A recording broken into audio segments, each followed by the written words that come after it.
Hello friends, welcome back to my YouTube channel Khan coaching classes. Myself Aftab Alam. दोस्तों, आज हम लोग पढ़ने जा रहे हैं इंग्लिश का सेकंड पेपर का महा मैराथन क्लास, जो बोर्ड एग्जाम में 60 नंबर का आएगा दोस्तों सेकंड पेपर से, और 40 नंबर का आपकी बुक से आएगा। तो दोस्तों, ये मैराथन क्लास जो है वो 60 नंबर का। हम ये तो नहीं आपसे कहेंगे कि जो भी रूल्स मैं आज आपको पढ़ाने वाला हूँ वो हूबहू मिलेगा, लेकिन इतना जान लीजिए कि उससे रिलेटेड रूल्स और एग्जाम्पल जरूर मैच करेंगे, क्योंकि आप जानते हैं कि इंग्लिश के ग्रामर का हूबहू रूल नहीं मैच करता है। लेकिन फिलहाल मैंने एक बार अपनी तरफ से भरसक प्रयास किया है कि आपको ज्यादा से ज्यादा बोर्ड एग्जाम में क्वेश्चन, हमारे द्वारा पढ़ाए गए क्वेश्चन आपको बोर्ड एग्जाम में मिल जाए। ठीक है, इसके लिए हम आपको एक कोटेशन दिए हैं महा मैराथन का कि अगर अकड़ तोड़नी है तो उन मंजिलों की अकड़ तोड़नी है उन मंजिलों की जिन्हें अपनी ऊंचाई पर गुरूर है।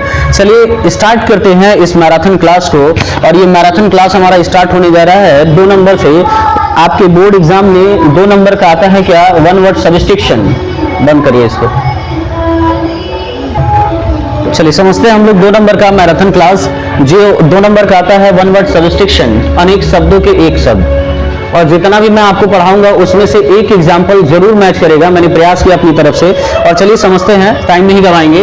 और एक चीज और कहना चाहेंगे कि यदि आप हमारे चैनल पर नए हैं अभी तक, तो हमारे चैनल को जरूर सब्सक्राइब कर लीजिएगा, वीडियो अच्छा लगेगा तो, और शेयर भी कर लीजिएगा दूसरे को दोस्तों। चलिए आते हैं सीधे सीधे टॉपिक पे, समझते हैं। देखिए पहला क्वेश्चन है, वन हु लव्स मैनकाइंड, वह जो मानव जाति से प्यार करता है उसे हम क्या कहते हैं? उसे हम कहते हैं मानव प्रेमी, और मानव प्रेमी को अंग्रेजी में हम कहते हैं फिलैंथ्रोपिस्ट। अगला क्वेश्चन है दोस्तों, a small piece of potato, आलू का एक छोटा सा टुकड़ा क्या कहलाता है? आप जानते हैं, आप खाए भी होंगे, चिप कहलाता है, यानी आलू के एक छोटे टुकड़े को हम चिप बोलते हैं। अगला, line at which the earth are sea sky seem to meet, एक ऐसा प्लेस, एक ऐसा स्थान जहां पर धरती और आसमान मिलते हुए दिखाई देते हैं, उस मिलान को हम कहते हैं क्षितिज, जिसे हम अंग्रेजी में कहते हैं हॉरिजन। अगला, अ चाइल्ड ऑफ अनयूजुअल और रिमार्केबल, एक ऐसा लड़का जिसके पास कुछ अद्भुत चीजें हैं, उसे हम कहते हैं विलक्षण प्रतिभा वाला। उसको हम कहते हैं विलक्षण प्रतिभा वाला, और विलक्षण प्रतिभा वाले को हम अंग्रेजी में कहते हैं प्रोडिगी। प्रोडिगी मीन्स होता है विलक्षण प्रतिभा वाला। Next, a disease which ends in death, एक ऐसी मौत जो मरने के बाद, एक ऐसी बीमारी जो मरने के बाद समाप्त होती है, उसे हम कहते हैं घातक, जिसे आप कहते हैं फेटल। नेक्स्ट क्वेश्चन है, a person who kills somebody specially for a political reason, एक ऐसा इंसान जिसे जान से इस वजह से मार दिया गया है क्योंकि वो राजनीतिक क्षेत्रों में है, तो उसे हम कहते हैं क्या? असैसन, हत्यारा। असैसन मीन्स होता है हत्यारा। एक ऐसा इंसान जिसे राजनीतिक कारणों की वजह से उसकी हत्या कर दी गई, उसको हम हत्यारा बोलते हैं, जिसे अंग्रेजी में कहते हैं असैसन। अगला, एन एजेड अनमैरिड वुमेन, एक ऐसी महिला जो बहुत ज्यादा एजेड है और अनमैरिड है, यानी एक ऐसी लेडी जिनकी शादी नहीं हुई है और जिनका एज बहुत ज्यादा है, उसे हम कहते हैं क्या? स्पिनिस्टर। स्पिनिस्टर मीन्स होता है, या स्पिनिस्टर भी कह सकते हैं, जिसे हम कहते हैं कुंवारी। ठीक है, कुंवारी, मैडन भी बोल सकते हैं इसको। अगला, हैविंग नो बिगिनिंग और ends to its existence, having no beginning, जिसकी कोई शुरुआत न हो, और इट्स एग्जिस्टेंस, और उसका अंत में अस्तित्व न हो, उसे हम क्या कहते हैं? इटर्नल, जिसे आप हिंदी में बोलते हैं दोस्तों अस्थाई। नेक्स्ट क्वेश्चन है, one who can not die, वह जो मर नहीं सकता, जो मर नहीं सकता उसे हम कहते हैं अमर, और अमर को हम अंग्रेजी में कहते हैं इमॉर्टल। नेक्स्ट क्वेश्चन है, an animal story with moral, एक जानवर की कहानी जो नैतिक बातों के साथ लिखा गया हो, उसे हम फेबल कहते हैं। नेक्स्ट क्वेश्चन है, words difficult in meaning but similar in sound, एक ऐसा शब्द जिसका मीनिंग जो है वो अलग हो लेकिन उसका प्रोनाउंसिएशन सेम हो, यानी जिसका प्रोनाउंसिएशन सेम हो। जैसे मान लीजिए हमने कह दिया नो और एक हमने कह दिया नो, तो एक ऐसा वर्ड जिसका मीनिंग अलग हो, ये नो और ये नो दोनों का साउंड जो है एक जैसा हो रहा है और इसकी मीनिंग अलग हो रही है, तो उसको हम क्या बोलते हैं दोस्तों? होमोनिम या होमोफोन्स। कभी कभी होमोफोन्स करके आ जाता है और कभी कभी होमोनिम करके आ जाता है, दोनों का मतलब एक ही होता है दोस्तों, समानार्थी। अगला, a person who regards the whole world as his country, एक ऐसा इंसान जो संपूर्ण दुनिया को अपना देश मानता है, उसे क्या कहते हैं? उसे कहते हैं कॉस्मोपोलिटन, और कॉस्मोपोलिटन का मतलब होता है दोस्तों विश्व प्रेमी, यानी एक ऐसा इंसान जो संपूर्ण देश से प्यार करता है उसको हम बोलते हैं क्या? विश्व प्रेमी। देखिए अगला जो क्वेश्चन बनता है उसको थोड़ा सा समझ लिया जाए कि अगला क्वेश्चन क्या है। जैसे दिया क्वेश्चन क्या है, which can not be corrected, जिसे सुधारा ना जा सके उसे हम क्या कहते हैं, इनकरेजिबल, न सुधारने योग्य बोलते हैं दोस्तों। अगला, the country ruled by a king, एक ऐसा देश जिसे एक राजा के द्वारा शासन किया जाता है उसे हम बोलते क्या है, मोनार्की। अगला, one who takes bright side of things, एक ऐसा इंसान जो हर चीजों को बिल्कुल आशावादी तरीके से देखता हो उसे हम कहते हैं ऑप्टिमिस्ट। नेक्स्ट है एन असेंबली ऑफ हियरर, सुनने वालों की असेंबली यानी सुनने वालों की सभा को हम क्या कहते हैं, ऑडियंस बोलते हैं, श्रोतागण बोलते हैं। अगला, मानिया फॉर ट्रेवल, यात्रा करने के पीछे जो पागलपन होता है उसे क्या कहते हैं, भ्रमणो उन्माद कहते हैं, जिसे आप इंग्लिश में कहते हैं ड्रोमोमानिया। नेक्स्ट है a person who is indifferent to both pain and pleasure, एक ऐसा इंसान जो दर्द और सुख से बिल्कुल अनजान होता है उसे क्या कहते हैं, उसे हम बोलते हैं स्टोइक। नेक्स्ट है मर्डर ऑफ ब्रदर, भाई की हत्या करने वाले को क्या कहते हैं, भ्रातृहत्या, जिसे अंग्रेजी में आप बोल सकते हैं फ्रैट्रिसाइड या ब्रदर साइड भी बोल सकते हैं। अगला, a child bereaved of one's or both the parents, एक ऐसा लड़का जिसके माता पिता मर गए हैं उसे हम अनाथ बोलते हैं, जिसे आप अंग्रेजी में कहते हैं ऑर्फन। अगला, undue favours to place one's relatives in lucrative post is called, एक ऐसा इंसान जो मतलब एक ऐसा इंसान जो किसी पोस्ट पर उसके ही रिश्तेदारों को तय किया जाए, नियुक्त किया जाए उसे हम क्या कहते हैं, भाई भतीजावाद, जिसे आप अंग्रेजी में कहते हैं नेपोटिज्म। नेक्स्ट है a disease which spreads by contact, एक ऐसी बीमारी जो कांटेक्ट में आने से, जो किसी के संपर्क में आने से वह बीमारी बढ़ती हो उसे हम क्या कहते हैं, छुआछूत, जिसे आप अंग्रेजी में कहते हैं कांटिगुअस।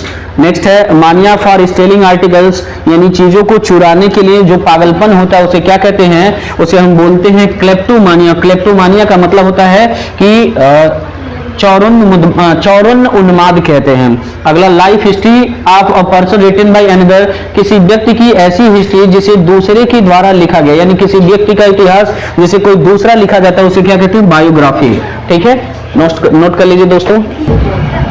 देखिए अगला जो क्वेश्चन बन सकता है वो क्या हो सकता है, वन वर्ड सब्स्टिट्यूशन का, लवर्स ऑफ बुक्स, किताबों से जो प्रेम करता है उसे क्या कहते हैं, उसे हम कहते हैं बिब्लियोफाइल यानी पुस्तक प्रेमी।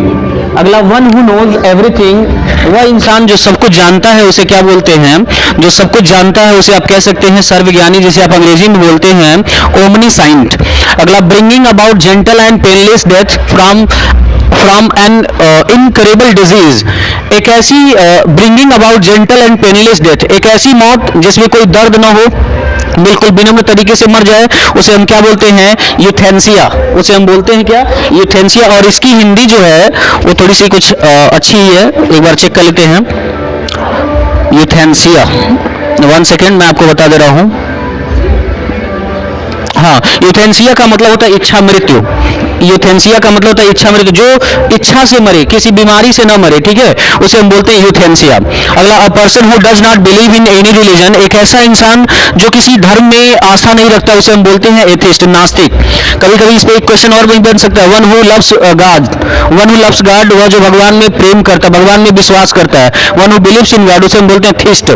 थीस्ट की स्पेलिंग यहाँ THEIST हो जाता है, थीस्ट मतलब होता है आस्तिक, और जो भगवान में विश्वास नहीं रखता उसे बोलते हैं नास्तिक।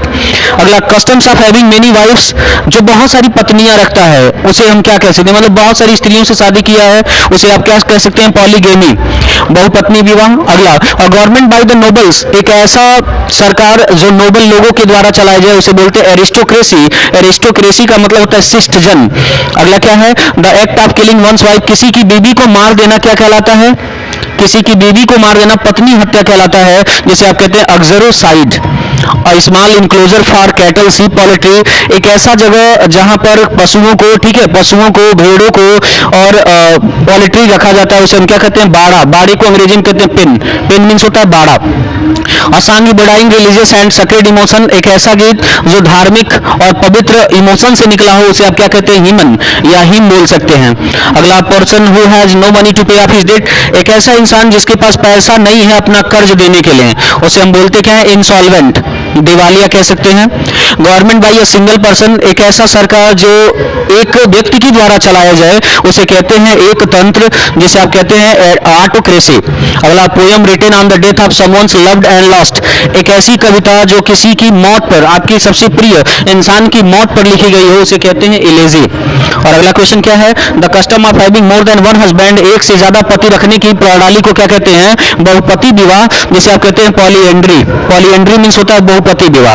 अगला, a workman who fits and repairs pipes, एक ऐसा इंसान जो पाइपों को लगाता है और पाइपों को फिट करने का काम करता है, उसे हम कहते हैं प्लम्बर।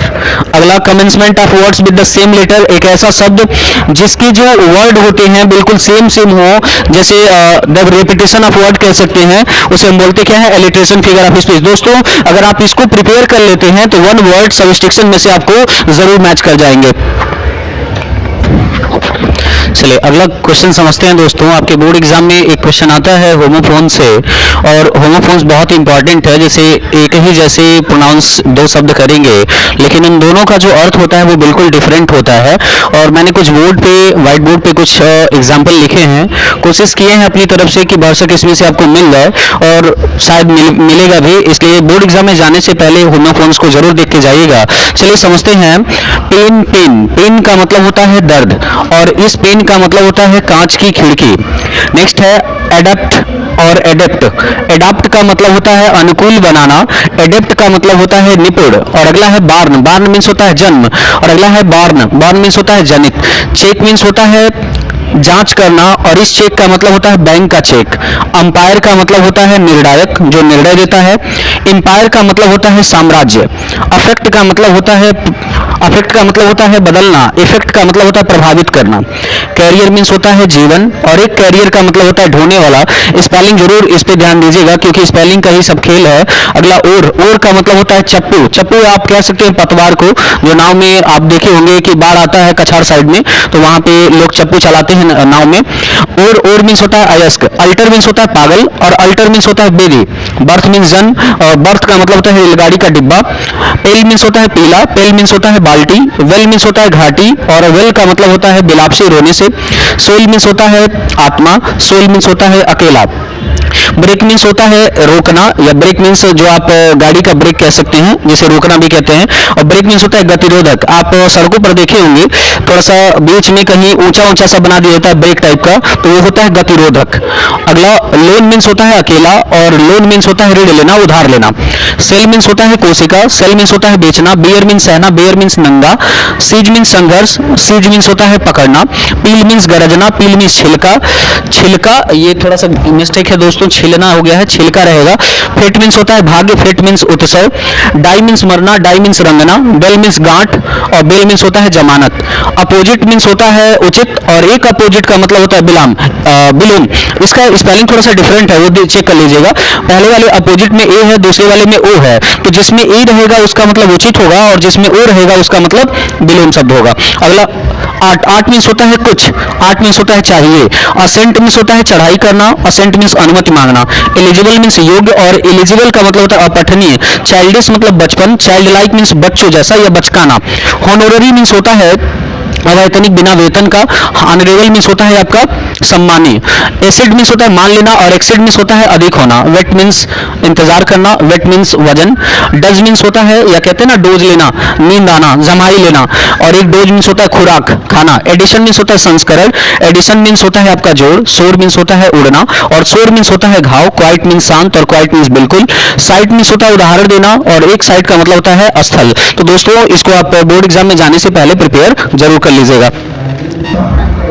चलिए देखिए, अगला जो क्वेश्चन बन सकता है बोर्ड एग्जाम में वो सिनोनिम से बनता है, और सिनोनिम से 2 नंबर के क्वेश्चन आते हैं दोस्तों।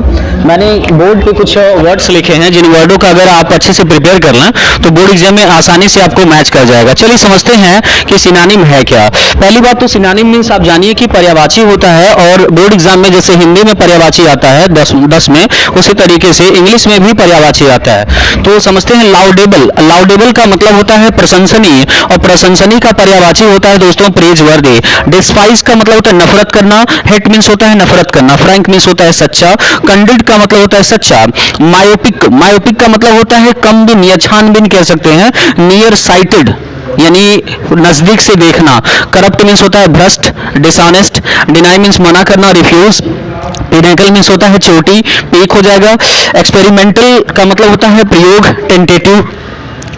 मॉनेटरी मौद्रिक फिस्कल, मेडिकोर औसत कह सकते हैं, एवरेज, रिलीज मीन्स होता है स्वाद, सैरर, टेनासिटी को हम कह सकते हैं बचाव, प्रिजर्वेंस कहते हैं, रिपेलेंट का मतलब होता है अनाकर्षित होना, अनअट्रैक्टिव, वोरासियस का मतलब होता है पेट्टू, और रवेनियस कह सकते हैं इसको, करेक्ट का सही राइट हो जाएगा, मंडेन का होता है सांसारिक वर्ल्डली हो जाएगा, टर्स का मतलब होता है ब्रीफ इन स्पीच मतलब विस्तार से, फ्लेगमेटिक का मतलब होता है शांत काम हो जाएगा, क्रूएल का निर्दयी मर्सिलेस, बेन मीन्स होता है अभिशाप कर्स हो जाएगा, एक्यूट जिज्ञासा, क्यूरियस हो जाएगा, एलिजिबल का मतलब होता है अनक्लियर कह सकते हैं, फेन को हम कहते हैं बहाना बनाना, बिजी मीन्स व्यस्त, विक्ट्री का होता है विजय जिसे आप विनिंग कहते हैं, हार्डशिप मीन्स होता है कठिनाई, पेन कह सकते हैं, डिजास्टर मीन्स होता है आपदा विपत्ति, एविल मीन्स होता है बुराई, टॉयल मीन्स होता है कठिन परिश्रम करना, और लेटेंट मीन्स होता है गुप्त, इंसॉल्वेंट का मतलब होता है दिवालिया होना, थ्रिब का मतलब होता है समृद्धशाली,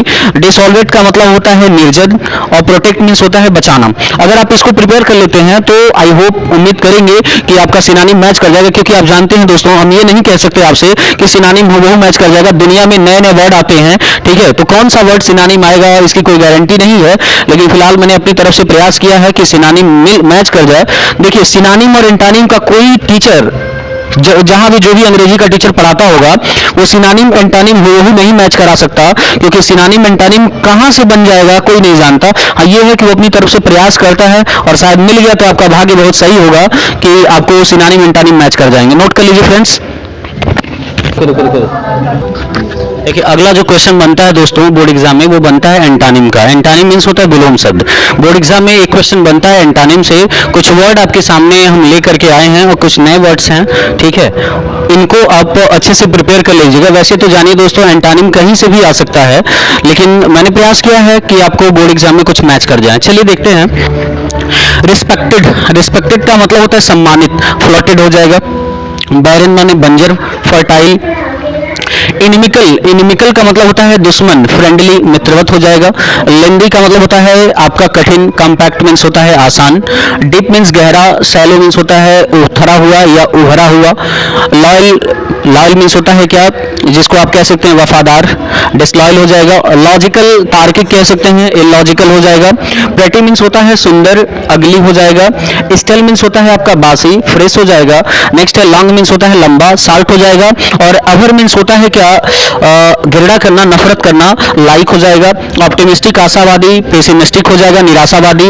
एंशिएंट माने प्राचीन, मॉडर्न मीन्स नया। Virtue means good, vice means बुराई। नॉलेज मीन्स होता है ज्ञान, इग्नोरेंस मीन्स होता है अज्ञान। सीवियर मीन्स होता है भारी, लाइट मीन्स हल्का। डोमेस्टिक घरेलू, फॉरेन विदेशी। रिवील मीन्स होता है प्रकट करना, हाइड माने छिपाना। बोन मीन्स वरदान, बेन मीन्स अभिशाप। ग्रेव मीन्स गंभीर। अलाइव मीन्स जिंदा, मृत्यु हो जाएगा इसका। मेक माने बनाना, रूइन माने बर्बाद करना। डिजर्टर मीन्स होता है विनाश करने वाला। प्रिजर्वर मीन्स होता है बचाने वाला।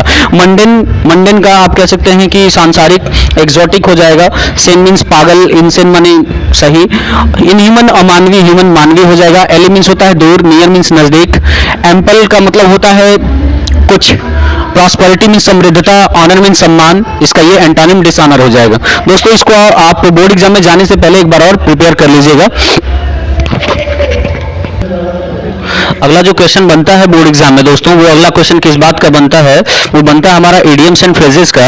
और बोर्ड एग्जाम में इडियम्स एंड फ्रेजेस आते हैं कितने मार्क्स के, तो बोर्ड एग्जाम में इडियम्स एंड फ्रेजेस आते हैं 2 नंबर के। इसको जरा सा चेक कर लीजिए कि कौन कौन से इडियम्स आ सकते हैं। जैसे मैंने कुछ इंपॉर्टेंट इडियम्स बोर्ड पे लिख दिया है, इसे थोड़ा सा चेकआउट कर लेते हैं कि कौन कौन से इडियम्स एंड फ्रेजेस आते हैं। थोड़ा सा इसको चेक कर लेते हैं। स्क्वायर डील, स्क्वायर डील का मतलब होता है अच्छा व्यवहार, जिसे आप कह सकते हैं good behave. To end in smoke का मतलब होता है अनसक्सेसफुल, हवा में उड़ जाना, अनसक्सेसफुल हो जाना। फेयर एंड स्क्वायर का मतलब होता है ईमानदार। मैन ऑफ लेटर्स का मतलब होता है विद्वान व्यक्ति। टर्न डाउन का मतलब होता है मना करना। एट लार्ज का मतलब होता है आजाद या स्वतंत्र। चाइल्ड्स प्ले का मतलब होता है आसान कार्य। फेयर प्ले का मतलब होता है ईमानदारी। लुक आफ्टर का मतलब होता है देखभाल करना। ऑल इन ऑल मीन्स होता है सर्वे सर्वा, जिसे आप होल एंड सोल कह सकते हैं। होम का मतलब होता है कुशल पूर्वक या कौशल पूर्वक, स्किल्ड कह सकते हैं। ब्रेक डाउन का मतलब होता है गलत साबित होना। और बोन ऑफ कंटेंशन झगड़े की जड़, और रीजन ऑफ क्वेरल होता है एट अ स्टोन थ्रो मतलब होता है निरुत्साहित होना, very short distance. By leaps and bounds, दिन दूनी रात चौगुनी जिसे आप कह सकते हैं to grow continuous. At sixes and sevens मतलब होता है इधर उधर, तितर बितर आप कह सकते हैं। बाय हुक और बाय कुक, एट एनी हाउ किसी भी तरह से। Add fuel to fire means होता है आग में घी डालना, ठीक है, मतलब क्रोधित करना। नेक्स्ट है कीथ एंड कीन मीन्स होता है रिश्तेदार। बाइफिट्स एंड स्टार्ट्स रुक रुक कर। टाल टाक मीन्स होता है सेखी बघारना, ठीक है। वेट ब्लैंकेट का मतलब होता है खराब करना, बर्बाद करना। क्रोकोडाइल टीयर्स का मतलब होता है क्रोकोडाइल टीयर्स का मतलब होता है दिखावे के आंसू। इन अ नट सेल का मतलब होता है संक्षेप में। हरकुलन टास्क का मतलब होता है ग्रेट वर्क, मतलब आप कह सकते हैं श्रेष्ठ कार्य। और फेयर विद अ फ्रेंड का मतलब होता है खुशहाली के मित्र जिसे आप कह सकते हैं ए हैप्पी फ्रेंड। इसको नोट डाउन कर लीजिए फ्रेंड्स। अगला जो क्वेश्चन बनता है बोर्ड एग्जाम में वो क्या बनता है, अगला जो क्वेश्चन बनता है बोर्ड एग्जाम में वो बनता है हमारा फ्रेजेस से। और बोर्ड एग्जाम में फ्रेजेस भी 2 नंबर के आते हैं, जरा सा उसको जान लेते हैं कि फ्रेजेस क्या है। जैसे फ्रेजेस तो वैसे बहुत ज़्यादा हैं दोस्तों, लेकिन कुछ इंपॉर्टेंट फ्रेजेस लेकर के आए हैं जिसे समझ लेते हैं। जैसे मान लीजिए कहा है लॉन्ग फार, लॉन्ग फार का मतलब होता है इच्छा रखना, लॉन्ग फार का मतलब होता है इच्छा रखना। बियर आउट सहना। ब्रिंग टू बुक वापस आना। लुक डाउन अपॉन घमंड करना। रन अवे भाग जाना। डाई इन हार्नेस कर्तव्य सेवा करते हुए मरना। एट अ स्ट्रेस का मतलब होता है लगातार। रन डाउन का मतलब होता है हेल्थ खराब होना। गेट द बेटर ऑफ ठीक ठाक होना। व्हेन ऑन द विन व्यर्थ कालन पुकारना। बेयर आउट सहना। To play fast and loose, to play fast and loose का मतलब होता है धीरे धीरे खेलना। मेकअप बनाना। और फूल्स पैराडाइज का मतलब होता है मूर्खों की संगति। ऑफ एंड ऑन का मतलब होता है अनियमित रूप से। हैंड इन ग्लोव घनिष्ठ होना। विन लॉरेल्स सम्मान हासिल करना। टू कॉल नेम्स गाली देना। To build castles in the air हवाई किले बनाना। दोस्तों इतना आप इडियम्स प्रिपेयर कर लेते हैं तो बोर्ड एग्जाम में फ्रेजेस इतना अगर आप प्रिपेयर कर लेते हैं तो बोर्ड एग्जाम में ज्यादा चांसेस रहेंगे कि इससे फ्रेजेस आपको मैच कर जाएं। ठीक है, चलिए अगला क्वेश्चन देखते हैं दोस्तों। जो हमारा बोर्ड एग्जाम में अगला क्वेश्चन बनता है वो बनता है लेटर से, और ये 10 नंबर का बोर्ड एग्जाम में आता है। बहुत इंपॉर्टेंट है दोस्तों, क्योंकि ये 5 क्वेश्चन है जो 5 क्वेश्चन में से बोर्ड एग्जाम में हर साल एक क्वेश्चन रिपीटेड होते हैं, इसलिए इनको आप अच्छे से प्रिपेयर कर लीजिएगा। मैं आपको अर्थ बताते चल रहा हूँ और ये भी बता दूंगा कि कैसे इसको लिखना भी है, ठीक है। क्योंकि समय का वो है, समय काफ़ी ज़्यादा हो चुका है तो इस वजह से हम बहुत ज़्यादा डिटेल जाके तो नहीं बता सकते, लेकिन इतना जान लीजिए दोस्तों कि ये 5 क्वेश्चन अगर आप प्रिपेयर कर लेते हैं, वैसे मैं ओरली आपको बता दूंगा। चलिए पहला क्वेश्चन देखते हैं। Write a letter to the editor of a local newspaper about the cleanliness of your city. कह रहा है क्या, write a letter to the editor of a local newspaper, एक लोकल न्यूज़पेपर के एडिटर को पत्र लिखिए about the cleanliness of your city, कि आपके शहर में थोड़ी सी गंदगी हो गई है तो उसकी साफ सफाई करा दी जाए। तो जैसे मान लीजिए लिखना है एडिटर को, तो आप सबसे पहले क्या करेंगे, स्टार्टिंग में यहाँ पर आप सबसे पहले वार्ड नंबर, सेक्टर नंबर, उसके बाद वार्ड नंबर, सेक्टर नंबर, फिर प्लेस का नाम, फिर उसके बाद आप क्या करेंगे यहाँ पे डेटेड कर देंगे और उसके बाद लिखेंगे टू द एडिटर। और ये एडिटर किस एडिटर का, अमर उजाला का है कि दैनिक जागरण का है कि सहारा का है, वो लिखेंगे। फिर उसके नीचे आएंगे तो एडिटर जहाँ का है, जैसे मान लीजिए गोरखपुर कर सकते हैं, ठीक है, देवरिया कर सकते हैं। फिर उसके नीचे आएंगे तो आप लिखेंगे सब्जेक्ट। सब्जेक्ट क्या लिखेंगे, सब्जेक्ट हमेशा दोस्तों क्वेश्चन में दिया होता है। जैसे सब्जेक्ट क्या हो सकता है, क्लीनलीनेस ऑफ योर सिटी है ना, तो आप कहेंगे क्या, a letter for the cleanliness of my city, ऐसे भी आप सब्जेक्ट लिख सकते हैं।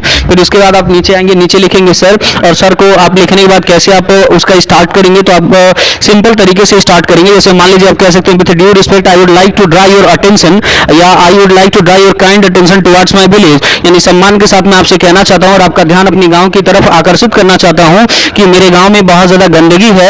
इन गंदगी की वजह से बहुत ज्यादा जो मलबा है या कह सकते हैं जो गंदगी वो बहुत ज्यादा एकत्रित हो गई है, जिसकी वजह से मच्छरों का प्रकोप बहुत ज्यादा बढ़ गया है। तो सर मैं आपसे निवेदन करता हूं कि एक बार आप हमारे गांव में आकर के इसको देख लें अपनी आंखों से और इस पे जल्द से जल्द इसे साफ सफाई करवाएं, ताकि हम लोग जो है जिस बीमारी से ग्रसित हो रहे हैं, मलेरिया नामक बीमारी से, उसको दूर करा सकें। यदि आप ऐसा करते हैं तो हम सब गांववासी आपके आभारी रहेंगे। और नीचे आएंगे तो लिखेंगे थैंकिंग यू, और उसके बाद लिखेंगे योर्स ट्रूली नेम XYZ। ये पहला लेटर हो गया दोस्तों। दूसरा समझते हैं हम, और दूसरा बहुत ज्यादा इंपॉर्टेंट है दोस्तों, इसको जितना इंपॉर्टेंट कहें उससे काफी कम ही है, लेकिन इसको एक बार जरूर देखिएगा। Write a letter to the editor of a newspaper about frequent breakdown of electricity और वाटर।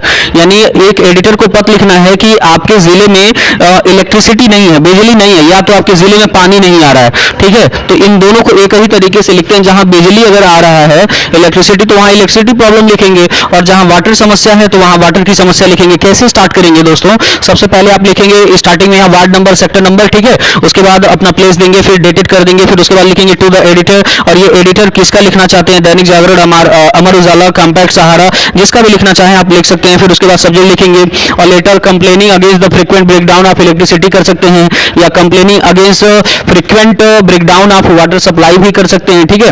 इतना लिखने के बाद सर लिखेंगे, और उसके बाद आप ऐसे ही स्टार्ट करेंगे। With due respect I would like to draw your kind attention towards my village that at my village there are not electricity continuously till 72 hours or till 24 hours, so all the peoples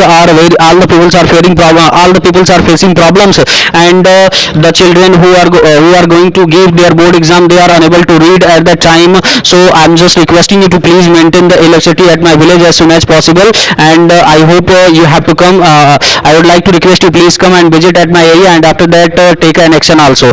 So yours truly, उसके बाद नीचे लिखेंगे name XYZ। Clear दोस्तों? अगला समझते हैं। तीसरा question क्या है? Write a letter to the SP of your city requesting him to improve the law and order situation in your area. अपने क्षेत्र के सुपरिटेंडेंट ऑफ पुलिस को पत्र लिखिए कि आपके क्षेत्र में क्या हो, लॉ एंड ऑर्डर बनाए रखें, मतलब कानून व्यवस्था बनाए रखें।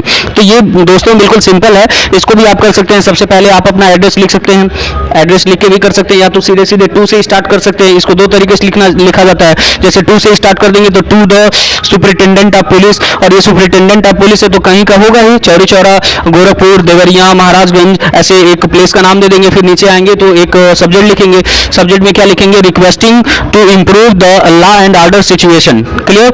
उसके बाद नीचे आएंगे, सर लिखेंगे, और सर लिखने के बाद आप उसमें लिखेंगे with due respect I would like to draw your attention towards my village also.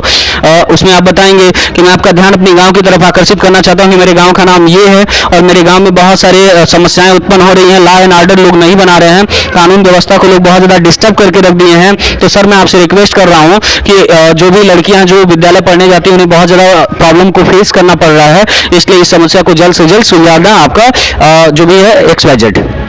उसके बाद नेक्स्ट क्वेश्चन है दोस्तों, write a letter to the editor of an English daily making a plea to the common people to switch over to solar energy to conserve electricity so that the city would not have to suffer long power cuts due to overloading of electricity mains. क्या कह रहा है दोस्तों? Write a letter to the editor of an English daily making a plea. एक editor को पत्र लिखना है और उससे रिक्वेस्ट करना है कि आपकी बातों को छापे। किस लिए? To switch over to solar energy to conserve electricity, कि हम बिजली को बचाएं, सोलर एनर्जी में तब्दील करें, जिससे मेन सप्लाई पे जो लोड पड़ रहा है वो कम हो जाए, ठीक है। तो आप क्या कर सकते हैं कि आप जनता को जागरूक करना चाहते हैं कि इलेक्ट्रिसिटी की चोरी ना हो, जो विद्युत वाली चोरी है वो ना हो, और आप चाहते हैं कि सभी के सभी इलेक्ट्रिसिटी का बिल भरें, और इलेक्ट्रिसिटी का इस्तेमाल जैसे कम हो सकता है कि सभी के सभी अगर सोलर पावर लगा लें तो इलेक्ट्रिसिटी का वैसे भी यूज क्या हो जाएगा? कम हो जाएगा। इसके लिए आपको पत्र छपवाना इसमें। नेक्स्ट समझते हैं दोस्तों, write a letter to the CMO of your district requesting him to initiate a vaccination program in your village.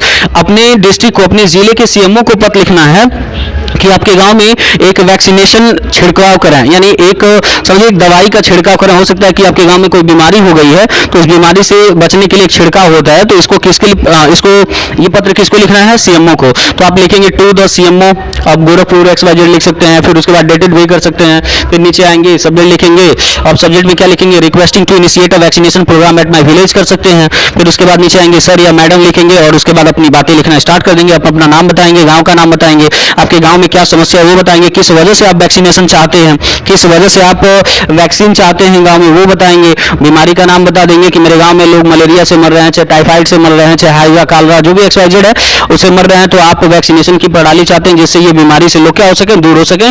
और आप उम्मीद भी जताएंगे कि आपके वो जो सीएमओ है वो जल्द से जल्द वैक्सीनेशन प्रणाली की क्या करेंगे? छिड़काव करेंगे। फिर नीचे आएंगे, लिखेंगे थैंकिंग यू, और उसके बाद नीचे आएंगे योर्स ट्रूली, और उसके बाद XYZ कर देंगे, समाप्त हो जाएगा। नोट डाउन कर लीजिए दोस्तों। देखिए दोस्तों, अगला क्वेश्चन क्या है? आर्टिकल। आर्टिकल अब पहले ऐसे के नाम से आता था, अब आता है आर्टिकल के नाम से। तो कैसे आ सकता है और कौन कौन से आर्टिकल आ सकते हैं? तो कुछ इंपॉर्टेंट और गेस्ड आर्टिकल हैं जो बोर्ड एग्जाम में पूछते हैं, थोड़ा सा उसको देख लेते हैं। जैसे मोबाइल फ़ोन पे आ सकता है दोस्तों, मोबाइल फ़ोन पे आर्टिकल लिखने के लिए मोबाइल फ़ोन से क्या यूजेज हैं और क्या क्या मोबाइल फ़ोन से आप कर सकते हैं, क्या क्या हानियां हैं इस पे। नेक्स्ट है the position of women in India, Bharat में, हिंदुस्तान में औरतों की क्या स्थिति है, पहले के समय में औरतें कैसी थी और वो उनका शिक्षा कैसा था, आधुनिक समय में औरतें कैसी हैं, शिक्षा में कैसी हैं, और हमारे आने वाले भविष्य में औरतें कैसे हो जाएंगी। नेक्स्ट है राइजिंग प्राइसेस, बढ़ते हुए दाम पर। आप जान रहे हैं दोस्तों कि पहले के समय में कम ही पैसे में बहुत सारी चीजें मिल जाती थी, आज तो आपको कम समय यानी कम सामान खरीदने के लिए ज्यादा पैसे देना पड़ रहा है। ये बढ़ती हुई दाम से क्या क्या उत्पन्न हो रहा है, बेरोजगारी उत्पन्न हो रही है और क्या क्या समस्या हमारी जनता को फेस करना पड़ रहा है, इस पे ऐसे आ सकता है आर्टिकल। नेक्स्ट है इंपॉर्टेंस ऑफ गेम्स, खेल का क्या महत्व है, अपने जीवन में दैनिक लाइफ में हमें खेलना चाहिए और उससे क्या क्या बेनिफिट्स हैं और क्या क्या हानियां हैं। नेक्स्ट फेवरेट बुक, आपका पसंदीदा बुक कौन सा है, उसके बारे में आप क्यों पसंदीदा है, उसकी थीम क्या है, ठीक है, ये उसकी मुख्य बातें क्या हैं, इसको लिख सकते हैं। नेक्स्ट ये थोड़ा सा पुराना है, उम्मीद है, लेकिन मान लीजिए बहुत पुरानी चीजें ये तो बार बार रिपीटेड होती है, इस वजह से मैंने दे दिया। ये बहुत पुरानी इससे हैं, जैसे पॉल्यूशन, प्रदूषण पे, पॉपुलेशन, जनसंख्या पे, आतंकवाद पे। ये चूंकि बार बार रिपीटेड हुआ है तो हो सकता है कि इस साल बोर्ड एग्जाम में रिपीट ना हो, लेकिन हम ये तो नहीं कहेंगे कि रिपीट ना हो, तो ये भी हो सकता है कि यही इन्हीं तीनों में से कोई एक आ जाए, तो इसलिए इसको छोड़ा नहीं गया है, तो इसको भी आपको टॉपिक में दे दिया गया। नेक्स्ट कोविड-19, ये चूंकि कोरोना वायरस पिछले साल बीता था तो चांसेस कम ही है, ज्यादातर chances challenges before our country, हमारे देश के सामने क्या क्या नई समस्याएं उत्पन्न हो रही हैं, ज्यादा चांसेस इसी पे बनेगा और हम कह भी नहीं सकते कि यही आएगा, क्योंकि हाँ ये है कि इतना जितना ऐसे दिए कुछ छाट करके ऐसे आपके सामने लाए गए हैं, मे भी हो सकता है इनमें से कुछ बोर्ड एग्जाम में आपको मिल जाए। इसको नोट डाउन कर लीजिए और अच्छे से प्रिपेयर कर लीजिएगा, आपका आर्टिकल हो जाएगा। आर्टिकल को समझाने से पहले एक बात कहना चाहेंगे दोस्तों, आर्टिकल और एस्से जो होते हैं इनमें थोड़ा सा अंतर है। जैसे एस्से लिखा जाता है ना तो वो हेडिंग डाल के लिखा जाता है, हेडिंग के अंतर्गत लिखा जाता है, लेकिन आर्टिकल जब लिखा जाता है दोस्तों तो आर्टिकल में हेडिंग्स नहीं पढ़ते, पैराग्राफ चेंज होकर के लिखा जाता है। जैसे इंट्रोडक्शन लिखते हैं ना एस्से में, तो इंट्रोडक्शन लिखते हैं, तो उसी तरीके से आर्टिकल जब लिखेगा तो इंट्रोडक्शन हेडिंग नहीं पड़ेगा, बाकी सारी बातें वही लिखेंगे। जैसे मान लीजिए आपको प्रदूषण पे आ गया एस्से लिखने के लिए, तो प्रदूषण पे से इंट्रोडक्शन बनता है, काइंड्स ऑफ पॉल्यूशन बनेगा, air pollution, water pollution, noise pollution, ऐसे डाल के लिखेंगे। लेकिन अगर इस पे आर्टिकल आ जाए लिखने के लिए, तो इस पे आर्टिकल आएगा तो कैसे नोट डाउन करेंगे, तो इसको क्या करेंगे, इंट्रोडक्शन आप हेडिंग नहीं डालेंगे, सबसे पहले इंट्रोडक्शन के बारे में लिख देंगे, ठीक है, उसके बाद वाटर पॉल्यूशन के बारे में लिख देंगे, हेडिंग नहीं डालेंगे, फिर एयर पॉल्यूशन के बारे में लिखेंगे, नॉइज पॉल्यूशन के बारे में लिखेंगे, फिर उसके बाद उसकी रोकथाम कैसे कर सकते हैं इसके बारे में लिखेंगे और लास्ट में निष्कर्ष लिखेंगे, लेकिन हेडिंग नहीं पड़ेगा। यही थोड़ा सा अंतर है दोस्तों आर्टिकल और एस्से में। आर्टिकल मींस विदाउट हेडिंग और एस्से मींस क्या होता है दोस्तों, essay means you have to write according to the heading, that is called essay. Okay दोस्तों, नोट डाउन कर लीजिए। देखिए दोस्तों, अगला जो बोर्ड एग्जाम में क्वेश्चन बनता है वो किससे बन सकता है, अनसीन पैसेज। अनसीन पैसेज बहुत आसान है और ज्यादा नंबर का भी है, चूंकि 15 नंबर का अनसीन पैसेज आता है और मैं जानता हूं कि बहुत सारे बच्चे 15 नंबर के अनसीन पैसेज में इसका अर्थ नहीं निकाल पाते हैं, तो स्पेशल उन्हीं बच्चों के लिए वीडियो है कि जिन्हें अर्थ नहीं समझ में आता है, शायद मीनिंग की वजह से चाहे जो भी है, जिस कारण से उन्हें अर्थ नहीं समझ पाते हैं या छाट के नहीं लिख पाते हैं, तो उनके लिए बहुत सिंपल सा ट्रिक आज देंगे ताकि उनका अनसीन पैसेज बोर्ड एग्जाम में आसानी से टच हो जाए और अनसीन पैसेज ना छूटे। तो चलिए फिलहाल हम इसको समझते हैं, उसके बाद क्वेश्चन कैसे करना है आपको बताएंगे। देखिए एक पैसेज हमने आपके सामने दिया है, हम ये तो नहीं आपसे कहेंगे कि यही पैसेज हूबहू मिल जाएगा। अनसीन पैसेज का मतलब होता है अनदेखा गद्यांश, और ये कहीं से भी आ सकता है, बट ये इतना आपको ध्यान में रखना, कहीं से आएगा तो इसको सॉल्व कैसे करना है, आंसर कैसे लिखना, बस वो तरीका मैं आपको सिखाने जा रहा हूं। ये आपसे नहीं कहूंगा कि जो मैंने व्हाइट बोर्ड पे लिखा यही हूबहू आ सकता है, मे भी हो सकता है अगर आपकी उम्मीद में, आपके भाग्य में लिखा होगा तो यही पैसेज आ जाए, वो अलग बात है, लेकिन वो अनसीन पैसेज का मतलब है अनदेखा गद्यांश कहीं से भी आ सकता है। तो उसको सॉल्व करने का ट्रिक क्या है, कैसे सॉल्व करते हैं समझते हैं। पहले इसको हम समझते हैं कि इसमें लिखा क्या है। मान लीजिए इसमें लिखा है men's life is not measured by the number of days, men's life is not measured, मनुष्य का जो जीवन है not measured by the number of days, वो दिनों से नहीं नापा जा सकता। मनुष्य का जो जीवन है वो कितना दिन तक जिया है, उसके जीवन को हम दिन से नहीं नाप सकते, महीनों से नहीं नाप सकते, एंड ईयर्स और वर्षों से नहीं नाप सकते। दैट ही हैज लिव्ड, जितना वर्ष तक, जितना दिन तक, जितने महीने तक वह जिंदा है उससे नहीं नाप सकते। तो नाप कैसे सकते हैं, but by the dates he has done and by the achievements he has made, बल्कि उसकी उपलब्धियों से हम नाप सकते हैं, उसके कर्मों से नाप सकते हैं कि वह जीवन में कितने वर्षों तक जिया, तो क्या क्या उपलब्धियां हासिल किया, उससे नाप सकते हैं। Next, what is the real significance of life? Real significance of life क्या है, कि जीवन का असली महत्व क्या है? तो बताता है life is not the quantity, life is not the quantity, यह एक क्वांटिटी नहीं है, एक मात्रा बस नहीं है, but the quality of experience, बल्कि यह क्वालिटी ऑफ एक्सपीरियंस है। मतलब यह जीवन मतलब जो है वो क्या है, क्वालिटी ऑफ एक्सपीरियंस का मतलब तो अनुभव का गुण है। यानी आप जीवन जी रहे हैं ना, तो इसका मतलब है आपके पास बहुत ज्यादा अनुभव है। जो जितना ज्यादा बूढ़ा होता है दोस्तों, उसके पास उतना ही ज्यादा जीवन का तजुर्बा होता है। तो ऐसा नहीं है कि जो पढ़ा लिखा नहीं है उसके पास तजुर्बा नहीं है, पढ़े लिखे व्यक्तियों के पास भी बहुत ढेर सारा तजुर्बा होता है। तो जो जितना ही एक्सपीरियंस होता है, जितना ज्यादा वर्ष का होता है, उसके पास उतना ही एक्सपीरियंस होता है। और short life devoted to noble endeavours is more valuable than a long life. कह रहा है कि एक संक्षिप्त जो जीवन है, devoted to noble endeavours is for more valuable than a long life. एक संक्षिप्त जीवन जो अपने जीवन में कुछ अच्छा कर्म कर दिया है, उसका जो जीवन है एक लंबे समय की अवधि वाले जीवन से कहीं ज्यादा, बहुत ज्यादा अच्छा होता है। Over 100 years spent in trivial pursuit, यद्यपि एक लंग जो जीवन है वो अपनी लंग जीवन में कई सैकड़ों सालों तक जिंदा है, लेकिन उस जीवन में उसने कुछ अच्छा ढंग का काम नहीं किया, तो उसका जीवन व्यर्थ माना जाता है। नेक्स्ट दोस्तों, noble deeds, splendid ideas and fine sentiments constitute the real glory of character. कह रहे नोबल डिड्स उदारवादी कार्य, स्प्लेंडेड आइडियाज और शानदार विचार, एंड फाइन सेंटिमेंट्स और अच्छी भावनाएं constitute the real glory of character. ये सब के सब हमारे कैरेक्टर के क्या हैं, हमारे चरित्र के रियल ग्लोरी हैं, ये एक वास्तविक यश होते हैं। And not the length of time one has lived in the world. इस दुनिया में एक इंसान कितने दिनों तक जिंदा रहा, वो कुछ काम नहीं किया, उससे मैटर नहीं करता। अब क्वेश्चन समझते हैं दोस्तों। मान लीजिए आपको अर्थ नहीं निकालने आता, तो क्वेश्चन समझते हैं। क्वेश्चन कह रहा है, how is man's life measured? मनुष्य का जीवन किससे नापा गया है, किससे मापा गया है? तो आपको देखना इसमें यह है कि ये लाइन का क्वेश्चन मैच कहां कर रहा है। How is man's life measured? आप यहां देखेंगे, man's life is not measured by the number of days, months and years that he has lived. तो इसको नहीं लिखना है, आप चाहें तो इसको लिख भी सकते हैं, लेकिन नहीं लिखना है इसको। जैसे man's life is measured by the dates he has done and by the achievements he has made. मनुष्य का जीवन किससे नापा गया है? By the dates he has done, उसने जीवन में क्या क्या अच्छे कर्म किए उससे नापा गया है। And by the achievements he has made, और उसने जीवन में कौन कौन सी उपलब्धियां हासिल की उससे नापा गया। Next question, which is more valuable, a short life और अ लॉन्ग लाइफ? जीवन में एक शॉर्ट लाइफ ज्यादा महत्वपूर्ण है कि लॉन्ग लाइफ? तो इसमें कहीं क्वेश्चन दिया होगा, देखिए इसमें कहा है क्या, a short life devoted to noble endurance is for more valuable. यहाँ कह दिया ना, इज फॉर मोर वैल्यूएबल। एक संक्षिप्त जो जीवन होता है वो लॉन्ग लाइफ से ज्यादा वैल्यूएबल होता है। तो आपको यहाँ से यहाँ तक आंसर मिल गया, आंसर हो गया। Next, what should man prefer to do in life? मनुष्य को जीवन में क्या प्रीफर करना चाहिए, क्या करना चाहिए? अब यहाँ कहीं कुछ तो दिया होगा प्रीफर से रिलेटेड। एक चीज चेक करते हैं, 100 years in trivial pursuit, we live in dates in years, noble deed, splendid ideas and fine sentiments constitute the real glory of character, and not the length of the time one has lived in the world। देखिए दोस्तों, इसमें ये line match नहीं किया। अब match नहीं किया तो इसको आपको सेंस बेस पे पढ़ेंगे तो पता चलेगा। जैसे कह रहा है क्या, what should man prefer to do in life? मनुष्य को जीवन में क्या प्रीफर करना चाहिए, शॉर्ट लाइफ प्रीफर करना चाहिए कि लॉन्ग लाइफ प्रीफर करना चाहिए?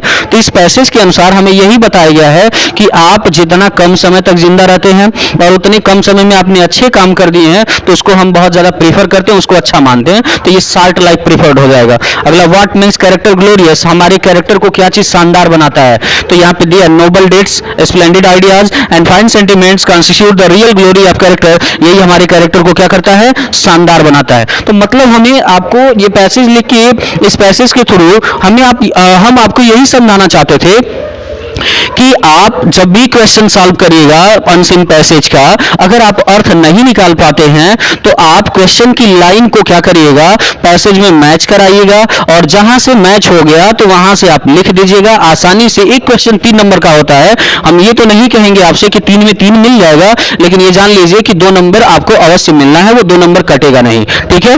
बहुत तो इसको अगर आप सॉल्व कर लेते हैं, और सॉल्व करने का सेंस ये है दोस्तों कि आप सीधा सीधा हूबहू जब नहीं अर्थ निकाल पाइएगा तो लाइन मैच कराइएगा, और लाइन मैच कर गया तो आपका आंसर पैसेज सॉल्व हो जाएगा। और ये 15 नंबर का है दोस्तों, कोशिश तो करिएगा अर्थ निकालने का, नहीं निकल पाएगा तो लास्ट ऑप्शन है लाइन मैच कराने का, ठीक है, नोट डाउन कर लीजिए।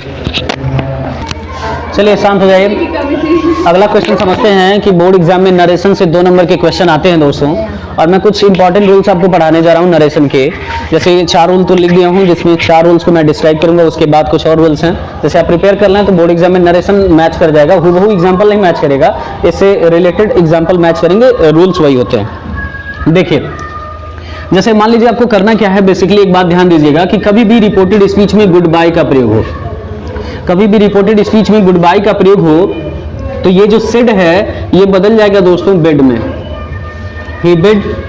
उसके बाद कामा इन्वर्टेड कामा हटेगा, दैट लग जाएगा, यहां से ये हट गया, he said he bed that. अब ये माई क्या है, फर्स्ट पर्सन का प्रोनाउन है, किस केस में है, पॉजेसिव केस में है। तो आप एक रूल पढ़े होंगे इसमें, ये ट्रिक है दोस्तों 1 2 3 सन, और ये है आरबी और ये है आरएस। तो आपने पढ़ा क्या इसमें कि यदि रिपोर्टेड स्पीच में फर्स्ट पर्सन के प्रोनाउन का प्रयोग हो तो रिपोर्टिंग वर्ब के सब्जेक्ट के अनुसार बदलता है, तो सब्जेक्ट हमारा ही है तो इसको पॉजेसिव केस में लेके जाएंगे तो हिज हो जाएगा, और ये फ्रेंड्स है तो फ्रेंड्स नोट हो जाएगा, और लास्ट में क्या करेंगे, फुल स्टॉप लिख देंगे। अगला क्वेश्चन समझते हैं दोस्तों, ही सेड, उसने कहा may you have a happy journey, आपकी यात्रा मंगलमय हो। तो ये क्या कर रहा है, हमको विश कर रहा है, तो शुभकामना दे रहा है। तो ये जो सेड है ये बदल जाएगा विश्ड में, कामा इन्वर्टेड कामा हटता है, दैट लगता है, यहाँ ये सेकंड पर्सन का प्रोनाउन प्रयोग हो गया। और जब यहाँ रिपोर्टेड स्पीच रिपोर्टिंग वर्ब में ऑब्जेक्ट नहीं हो तो आपको एक रूल पढ़ाए होंगे हम दोस्तों कि जब भी रिपोर्टेड स्पीच में सेकंड पर्सन के प्रोनाउन का प्रयोग हो और रिपोर्टिंग वर्ब में ऑब्जेक्ट ना दिया हो तो उसे फर्स्ट या थर्ड किसी भी पर्सन में बना सकते हैं। तो मान लीजिए हम थर्ड पर्सन के अनुसार बनाए, ही के अनुसार, तो इसको कन्वर्ट कर दिए ही में, और में बदल जाता है किसमें, माइट में, he might have a happy journey, और यहाँ से ये एक्सक्लेमेशन मार्क बदल जाएगा किसमें, फुल स्टॉप में। आई होप दोस्तों मुझे लगता है आपको समझ में आ गया होगा। अगला चीज देखते हैं, the union said, the union leader said रहेगा यहाँ, the union leader said, union leader ने कहा let us show the bosses that we are united, चलो हम बॉस को दिखाते हैं कि हम लोग क्या हैं, एकता में हैं। ये क्या कर रहा है, चलो हम बॉस को दिखाते हैं हम लोग क्या हैं, एकता में हैं। ये क्या कर रहा है, चलो कर रहा है, तो मतलब क्या कर रहा है, सुझाव दे रहा है किसी को। तो अब सुझाव दे रहा है तो सजेस्टेड में बदलेगा, तो क्या हो जाएगा, the union leader suggested, the union leader suggested that. अब आपको एक चीज लेटस बदलना है, तो लेटस बदलने के लिए आपको करना क्या है दोस्तों कि यदि रिपोर्टिंग वर्ब का सब्जेक्ट और ऑब्जेक्ट दोनों थर्ड पर्सन में होता है तो लेटस बदल जाता है दे शुड में, और सब्जेक्ट ऑब्जेक्ट अलग अलग होते तो बी शुड में बदल जाता है। तो they should show the bosses that, अब यहाँ बी फर्स्ट पर्सन का प्रोनाउन है तो यूनियन लीडर के अनुसार बदलेगा तो क्या हो जाएगा, ही आर है तो क्या हो जाएगा, वाज यूनाइटेड। अगला क्वेश्चन समझते हैं दोस्तों, ही सेड टू अस, उसने हमसे कहा thank you for the water. आपको पता होना चाहिए दोस्तों कि यदि रिपोर्टेड स्पीच में थैंक यू शब्द का प्रयोग होता है तो ये जो सेड टू है ये आपका बदल जाता है थैंक्ड में, जो सेड टू है बदल जाता है थैंक्ड में, ही थैंक्ड अस, ही थैंक्ड अस। और उसके बाद कामा इन्वर्टेड कामा हटा करके दैट नहीं लगता, फॉर द वाटर है तो इसको लिख दीजिए, he thanked us for the water. Note down कर लीजिए फ्रेंड्स। देखिए दोस्तों अगला कुछ और इंपॉर्टेंट रूल्स देख लेते हैं कि नरेशन से क्या क्या और इंपॉर्टेंट रूल्स हैं उसको समझते हैं। देखिए यदि रिपोर्टेड स्पीच में अगर प्लीज या काइंडली शब्दों का प्रयोग होता है तो रिपोर्टिंग वर्ब सेड टू को हम बदल देते हैं दोस्तों रिक्वेस्टेड में। अगर यहाँ पे प्लीज और काइंडली शब्दों का प्रयोग होगा तो सेड टू बदल जाएगा रिक्वेस्टेड में। कामा इन्वर्टेड कामा हटेगा, उससे पहले टू लग जाएगा, वर्ब की फर्स्ट फॉर्म से पहले टू लगेगा। और भी कोई चेंजिंग होगा तो करेंगे, जैसे मी है फर्स्ट पर्सन का प्रोनाउन है तो आप जानते हैं फर्स्ट पर्सन का प्रोनाउन सब्जेक्ट के अनुसार चेंज होता है, तो ही को बदल देंगे किसमें, हिम में, तो ये सेंटेंस हो गया सही। अगला देखिए दोस्तों, यदि रिपोर्टेड स्पीच में फुल स्टॉप का प्रयोग हुआ तो सेड टू बदलता है टोल्ड में, तो दे, ये सेड टू बदल गया टोल्ड में, they told us, comma inverted comma हटेगा, दैट लग गया। वी जो है फर्स्ट पर्सन का प्रोनाउन है, सब्जेक्ट के अनुसार चेंज होगा, ये सब्जेक्टिव केस में है तो दे का सब्जेक्टिव केस होता है दे। कैन को बदल देंगे दोस्तों कुड में, नॉट है, फिर उसके बाद क्वाइट है, हैप्पी है, इन है, दिस बदल जाएगा दोस्तों दैट में, और लाइफ है तो लाइफ लिखे रहेंगे, लास्ट में फुल स्टॉप लगा देंगे। और अगला क्वेश्चन समझते हैं दोस्तों, आपकी पूरी डायरेक्ट इनडायरेक्ट का सबसे इंपॉर्टेंट रूल दोस्तों, अगर रिपोर्टेड स्पीच में डू नॉट का प्रयोग होगा तो उसको बदलते कैसे हैं दोस्तों, इसको चेक कर लीजिए। जब भी रिपोर्टेड स्पीच में डू नॉट नजर आ जाए तो सेड टू को याद कर लीजिए कि फॉरवर्ड में बदलना है, सी फॉरवर्ड में, कामा इन्वर्टेड कामा से ये डू नॉट रिलीज हो जाएगा, ठीक है। उसके बाद वर्ब की फर्स्ट फॉर्म से पहले टू लगेगा, ये क्वेरल है दोस्तों तो क्वेरल आप लिख देंगे विथ, योर आपका क्या है पॉजेसिव फॉर्म में है, सेकंड पर्सन का प्रोनाउन है, मी के अनुसार चेंज होगा तो मी को पॉजेसिव फॉर्म में लेके जाएंगे तो माई बन जाएगा, और ये सिस्टर है तो सिस्टर रहेगा, ठीक है दोस्तों। इसको एक बार नोट डाउन कर लीजिए, और वीडियो अगर थोड़ा सा मैंने तेज पढ़ा दिया होगा तो वीडियो को पॉज करके देख लीजिएगा, फिर से इसको प्रीवियस करके आप देख सकते हैं, पीछे जाके देख सकते हैं, आसानी से समझ में आ जाएगा। नोट डाउन कर लीजिए फ्रेंड्स। देखिए फ्रेंड्स, दो रूल और हैं, उसको समझ लेते हैं, उसके बाद नरेशन की टॉपिक को हम बंद करेंगे, फिर सिंथेसिस से स्टार्ट करेंगे। तो सिंथेसिस से स्टार्ट करने से पहले थोड़ा सा दो रूल समझते हैं कि कैसे क्या आप बनाएंगे।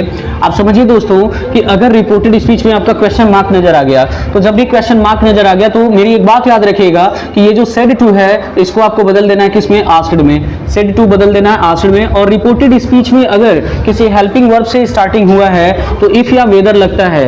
इफ तो हर जगह लगता है, वेदर एक ही कंडीशन में लगता है। अगर च्वाइस होगा तभी वेदर लगेगा, नहीं तो नहीं लगेगा। तो चूंकि आर यू फूल, क्या तुम मूर्ख हो, ये च्वाइस हुआ नहीं है तो इस वजह से इफ लग गया। यू सेकंड पर्सन का प्रोनाउन है तो इसके अनुसार चेंज हो जाएगा, तो क्या हो जाएगा, आई हो जाएगा।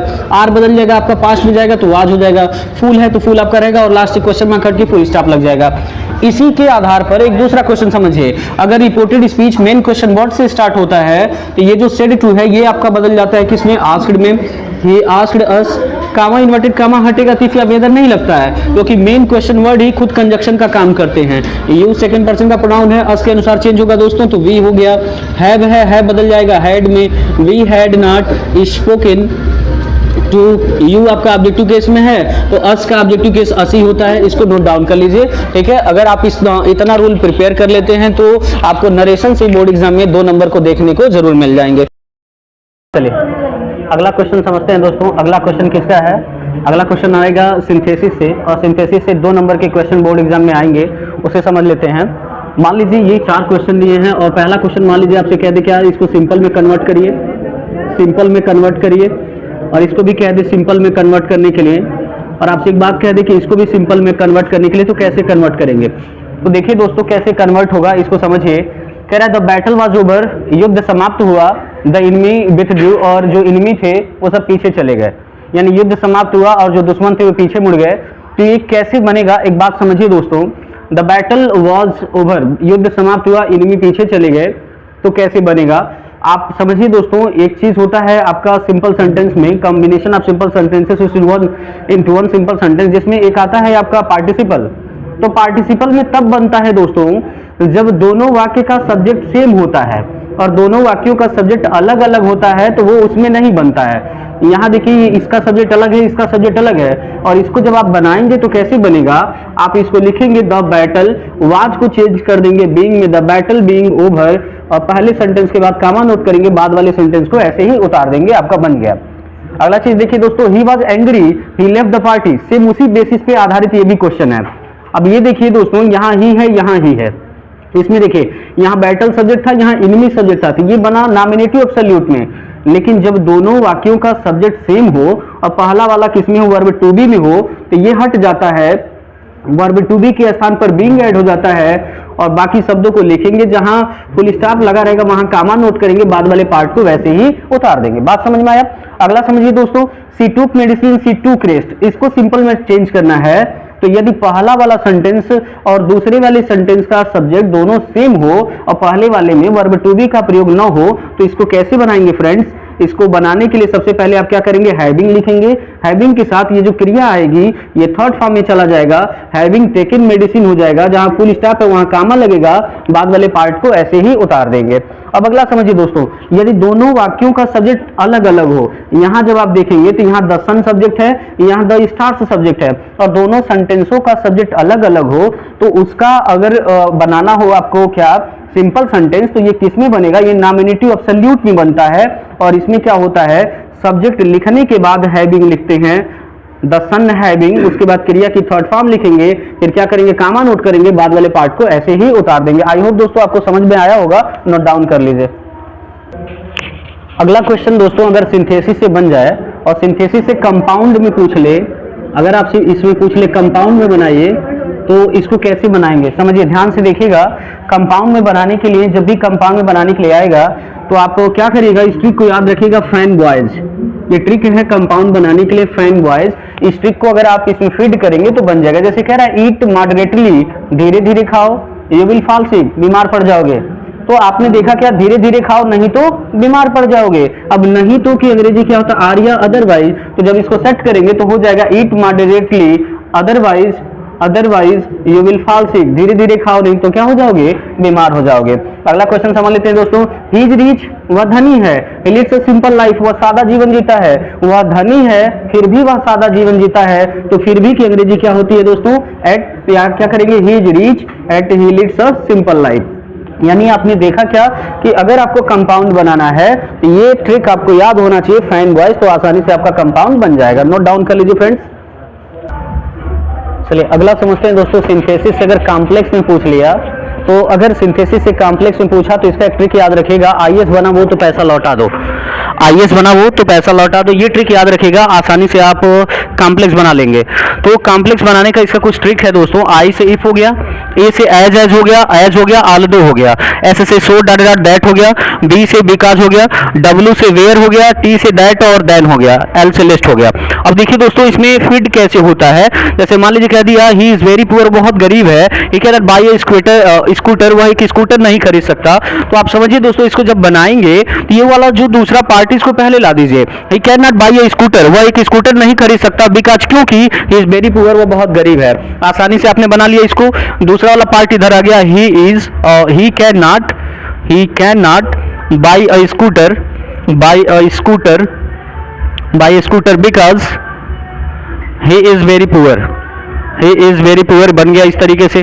दूसरा क्वेश्चन समझिए दोस्तों। ही रैन सो क्विकली, वह इतना तेजी से दौड़ा। ही सून ओवरटूक हिज फादर, वह शीघ्र अपने पिताजी को ओवरटेक कर लिया, शीघ्र अपने पिताजी को पीछे कर दिया। तो कैसे बनेगा,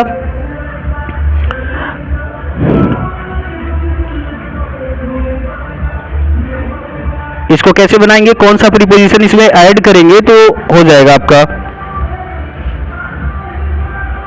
चेक करते हैं कौन सा प्रीपोजिशन ऐड होता है। he ran so quickly that he soon overtook his father।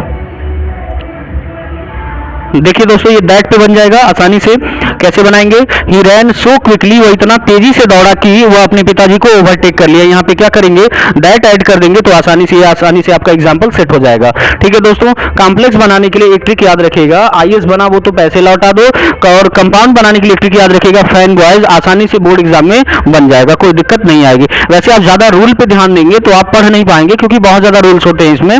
बस ट्रिक याद रखिए, और ट्रिक याद रखिए इसका कंजक्शन याद रखिए, आप उसका अर्थ निकालिएगा, जहां जो कंजक्शन फीड होगा वहां पे आप उसको सेट कर दीजिएगा। नोट कर लीजिए। अगला क्वेश्चन समझते हैं फ्रेंड्स।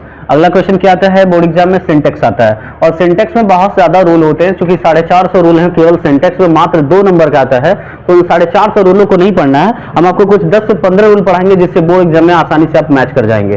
ठीक है, जो बार बार रिपीटेड एग्जाम्पल होते हैं उन पे हम फोकस करते हैं। जैसे देखिए आर्टिकल से अगर क्वेश्चन बनता है तो ज्यादा से ज्यादा 2 ही चीजों पे, 3 चीजों पे क्वेश्चन बनता है। जैसे मान लीजिए किसी सेंटेंस में ऑनेस्ट लिखा है, ऑनरेबल लिखा है, एयर लिखा है, तो उससे पहले एन का प्रयोग है, उससे पहले एन का प्रयोग है। जैसे मान लीजिए एक एग्जांपल कर रहे हैं, he is a honest person अगर दिया है तो ये गलत है। क्यों, क्योंकि जैसे मान लीजिए एक एग्जांपल दिया, he is a honest person, ऐसे मान लीजिए दिया है, तो इसमें हम इसलिए कहें गलत है क्योंकि ऑनेस्ट को जब आप देखेंगे तो ये आम से स्टार्ट हुआ है, और ये क्या होता है, स्वर होता है, और स्वर से पहले ए नहीं लगता, एन लगता है। ठीक है, अगला इसी तरीके से university, union, one, useful, unique, ये AEIOU से स्टार्ट तो हुआ है, लेकिन इसका प्रोनाउंसिएशन जब आप निकालेंगे तो यूनिवर्सिटी यज्ञ आ गया, यूनियन यज्ञ आ गया, वन वो वकीला आ गया। ठीक है, तो इस तरीके से जब आप देखेंगे तो ये कॉन्सोनेंट हो गया, व्यंजन हो गया, और व्यंजन से पहले हमेशा ए का प्रयोग होता है। अगला, अगर किसी सेंटेंस में न्यूज का प्रयोग हुआ, इनिंग्स का प्रयोग हुआ, मैथमेटिक्स का प्रयोग हुआ, सिविक्स का प्रयोग हुआ, तो इनके बाद जो हमारी हेल्पिंग वर्ब लगेगी वो सिंगुलर वर्ब में लगेगी, एक वचन में लगेगी। जैसे मान लीजिए आपसे कोई कह दे न्यूज आर करेक्ट, कोई ऐसे कह दे न्यूज आर करेक्ट, इसमें क्या गलत है दोस्तों, गलत यही है कि न्यूज के साथ हमने यहाँ बताया सिंगुलर वर्ब लगता है, यहाँ देखिए प्लूरल लग गया तो गलत है, आर की जगह पे क्या हो जाएगा, इज हो जाएगा, तो सेंटेंस सही हो जाएगा। ठीक इसी बेसिस पे आप दूसरा क्वेश्चन समझिए, gentry, people, public, police, poultry, cattle, vermin, infantry, peasantry, इनके साथ प्लूरल वर्ब का प्रयोग होता है। जैसे मैं आपसे कह दूं कि पुलिस इज कमिंग, मैं आपसे कह दूं पुलिस इज कमिंग, तो इसमें क्या गलत है दोस्तों, क्योंकि आप जानते हैं पुलिस के साथ प्लूरल वर्ब का प्रयोग होता है, तो इज नहीं लगेगा, पुलिस आर कमिंग होगा, तो सेंटेंस सही होगा। अगला देखिए, more he thought, more he was disturb, आप समझिए दोस्तों, जब भी किसी सेंटेंस में डबल कंपैरेटिव डिग्री का प्रयोग होता है तो उनसे पहले क्या करते हैं, दोनों के पहले द लगा देते हैं। तो the more he thought the more he was disturb, तो आपका सेंटेंस सही हो जाएगा। अगला, अगर किसी सेंटेंस में senior, junior, inferior, prefer, superior, अब प्रीफरेबल का प्रयोग होता है तो उसके बाद सेंटेंस में टू का प्रयोग किया जाता है, देन का प्रयोग नहीं होता है। अगला देखिए दोस्तों, अगर कोई सेंटेंस किसी कंपाउंड वर्ड से जुड़ा हो, अगर कोई सेंटेंस किसी कंपाउंड वर्ड से जुड़ा हो तो जो अगर पहला वाला वर्ड, उसका कंपाउंड के पहले वाला वर्ड जो है वो नंबर में हो तो बाद वाले वर्ड में यस का प्रयोग नहीं होता है। ठीक है, इसी बेसिस पे अगला क्वेश्चन देखिए, अगर एक ही सेंटेंस में डबल फ्यूचर टेंस का प्रयोग हो तो देखिए, जैसे यहाँ पे भी आप देखेंगे फ्यूचर में आया, यहाँ भी फ्यूचर में आया। एक ही सेंटेंस में कभी भी डबल फ्यूचर टेंस का प्रयोग नहीं होता, पहले वाले को प्रेजेंट इंडेफिनिट टेंस में बदल देते हैं और बाद वाले को फ्यूचर में रहने देते हैं। तो इफ ही आस्क हो जाएगा तो ये सेंटेंस आपका सही हो जाएगा। अगला, आई बॉट 2 डजन बनाना, ऐसे दिया है तो इसमें समझिए दोस्तों, अगर डजन, 100, 1000, मिलियन, बिलियन, ट्रिलियन के पहले एक नंबर दिया, एक डिजिट दिया है तो डजन, 1000, 100 में यस का प्रयोग कभी नहीं होता। फिर से समझ लीजिए दोस्तों, इंपॉर्टेंट है, अगर किसी सेंटेंस में डजन, 100, 1000, मिलियन, बिलियन, ट्रिलियन का प्रयोग होता है तो इससे पहले एक नंबर दिया है तो इनमें कभी भी यस या यस का प्रयोग नहीं होता। अगला, one should respect his parents, जब भी किसी सेंटेंस में वन का प्रयोग हुआ है तो सेंटेंस में वंस या वन सेल्फ का प्रयोग होता है, वंस या वन सेल्फ का प्रयोग होता है, हिज और हिमसेल्फ का नहीं प्रयोग होता। तो आप देखिए, वन शुड रिस्पेक्ट, यहाँ हिज आ गया तो ये गलत है, यहाँ पे क्या होना चाहिए, वंस होना चाहिए, सेंटेंस आपका सही हो जाएगा। इसको नोट डाउन कर लीजिए। देखिए फ्रेंड्स, अगला कुछ इंपॉर्टेंट रूल्स है, सिंटेक्स का 5 रूल्स और हैं, इन्हें थोड़ा सा देख लीजिए कि ये कैसे बनाना है। बात समझिएगा दोस्तों कि जब भी किसी सेंटेंस में senior, junior, inferior, interior, exterior आता है तो इसके बाद देन के बाद जो है ना, ये तो पहली बात तो टू है, टू लगेगा, बात समझ रहे हैं, यहाँ टू लगेगा तो ये सही हो जाएगा। अगला, riches, tongs, riches, thanks, spectacles, scissors, tongs, trousers, कभी भी कहीं भी आएगा तो ये अपने साथ कौन सा वर्ब लेता है, ये अपने साथ हमेशा प्लूरल वर्ब लेता है। अगला, information, luggage, poetry, hair, advice, scenery का प्रयोग अगर कहीं किसी सेंटेंस में हुआ तो अपने साथ सिंगुलर वर्ब का प्रयोग करता है। अगला, each of, every, neither, either, many, A, one of का प्रयोग होता है तो वो भी सिंगुलर वर्ब का प्रयोग होता है। और अगला समझिए दोस्तों, एक ट्रिक है सेन बॉट, एक ट्रिक है सेन बॉट। तो इस ट्रिक को समझिए कि इसमें क्या कह रहा है कि अगर किसी सेंटेंस में सम का प्रयोग हो, एनी का प्रयोग हो, नो का प्रयोग हो, एवरी का प्रयोग हो, समबडी का हो, समवन का हो, समथिंग का हो, एनीबडी का हो, एनीवन का हो, एनीथिंग का हो, नोबडी का हो, नो वन का हो, नथिंग का हो, एवरीबडी का हो, एवरीवन का हो, एवरीथिंग का हो, तो ये सब अपने साथ कौन सा कंजक्शन लेते हैं, दैट का। जैसे मैं मान लीजिए आपसे एक एग्जाम्पल कह दूं, एक एग्जाम्पल मैं आपसे कह दूं, take anything which you like, take anything which you like, जो तुम्हें पसंद है वो ले लो। एक एग्जाम्पल है take anything which you like. तो मैंने क्या कहा कि यदि किसी सेंटेंस में some, any, no, every, somebody, someone, something, anybody, anyone, anything, ठीक है, तो एनीथिंग आ गया, एनीथिंग आ गया तो ये अपने साथ कौन सा कंजक्शन यूज करता है, दैट का, विच का प्रयोग नहीं होता। नोट डाउन कर लीजिए फ्रेंड्स, अगर आप इतना अच्छे से पढ़ के चले जाएंगे तो सिंटेक्स का आपका एग्जाम्पल आसानी से सॉल्व हो जाएगा। चलिए अगला क्वेश्चन समझते हैं दोस्तों, ट्रांसफॉर्मेशन से, बोर्ड एग्जाम में आपके ट्रांसफॉर्मेशन से भी क्वेश्चन बनते हैं और ट्रांसफॉर्मेशन से 1 नंबर का क्वेश्चन बन सकता है आपका वाइज से, क्योंकि ट्रांसफॉर्मेशन का ही एक पार्ट होता है एक्टिव वाइज, पैसिव वाइज। तो चलिए एक्टिव वाइज, पैसिव वाइज के कुछ इंपॉर्टेंट रूल्स हम चर्चा कर लेते हैं। 8 रूल हम आपको बताएंगे और उन्हीं 8 रूलों में से कोई एक रूल मैच कर जाएगा, नहीं तो ट्रांसफॉर्मेशन में 2 एग्जाम्पल आते हैं, या तो आप दूसरा एग्जाम्पल सॉल्व कर लीजिए, अभी वो भी आपको बताएंगे कैसे वो करेंगे। चलिए जैसे मान लीजिए कह दिया he could read English book, तो सबसे पहले पैसिव वाइज बनाने के लिए आपको एक बात पता होना चाहिए कि एक्टिव वाइज का जो ऑब्जेक्ट होता है पैसिव वाइज का सब्जेक्ट होता है। एक्टिव वाइज का ऑब्जेक्ट आपका है इंग्लिश बुक, तो आप लिख दीजिए इंग्लिश बुक, और किसी भी सेंटेंस में can, could, may, might, will, shall का प्रयोग होता है तो आप समझिए इसके बाद बी का प्रयोग होता है। तो English book could be read by he है तो ही को चेंज करेंगे क्या बन जाएगा, हिम बन जाएगा, आपका सेंटेंस सही हो गया। अगला देखिए, हु टीच यू इंग्लिश, आपको अंग्रेजी कौन पढ़ाता है। किसी सेंटेंस में अगर हु शब्द का प्रयोग हुआ तो हु को बदल देते हैं किसमें, बाई हुम में। एक बात याद रखिएगा, अगर किसी सेंटेंस में हु का प्रयोग हो तो उसे बदल देंगे बाई हुम में। उसके बाद क्या करेंगे, बाई हुम। अब सेंटेंस चेक करेंगे कि किसमें, हु टीच यू इंग्लिश, आपको अंग्रेजी कौन पढ़ाता है, तो ये आपका है प्रेजेंट इंडेफिनिट में। और आपको वाइस बनाने के लिए एक बात याद रखिएगा कि एक टेंस आगे जाकर के वाइस बनता है, तो प्रेजेंट इंडेफिनिट में है तो प्रेजेंट कंटीन्यूअस में जाएगा, प्रेजेंट कंटीन्यूअस में जाएगा तो वहां से हेल्पिंग वर्ब ले लेगा क्या, is. By whom is English by whom is English टाट, क्रिया की थर्ड फॉर्म हो जाएगा टाट टू यू, या आप यू को सब्जेक्ट मान के बनाएंगे तो बन जाएगा by whom are you taught English. Clear, इस तरीके से ही बन जाएगा। अगला, they close shops at 8 PM, they 8 बजे शॉप को बंद कर देते हैं। तो कैसे बनेगा, शॉप्स, एक्टिवाइज का ऑब्जेक्ट क्या है शॉप्स, उसके बाद क्या हो जाएगा are closed, shops are closed at 8 PM by, they को कन्वर्ट कर देंगे किसमें, देम में। अगला देखिए, वॉक टू द लेफ्ट, बाएं तरफ चलिए, तो इसमें रिक्वेस्ट हो रहा है तो क्या करेंगे, you are requested to walk to the left, आसानी से आपका बन गया। नोट डाउन कर लीजिए फ्रेंड्स।